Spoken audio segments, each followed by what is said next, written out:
ala Sayyidina Muhammad wa ala ali Sayyidina Muhammad. Intisari dari peraturan ini adalah melaksanakan protokol kesehatan, di mana protokol kesehatan ini kalau kita kaji-kaji cuma 3 hal, yaitu atau disebut dengan 3M: mencuci tangan, memakai masker, dan menjaga jarak. Cuma 3 hal: mencuci tangan, memakai masker, dan menjaga jarak. Jarak yang perlu kita jaga adalah seperti jarak kalian pada saat ini.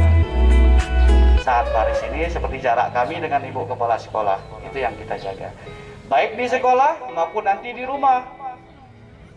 Nah, ini yang perlu kita terapkan.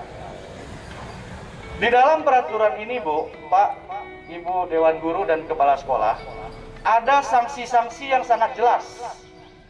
Sanksi yang mengikat kita.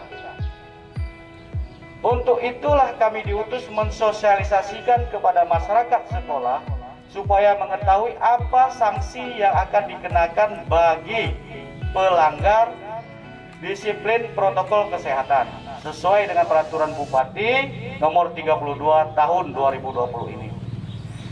Sanksinya ada berupa sanksi administrasi. Yang kedua, sanksi sosial. Yang ketiga, sanksi denda.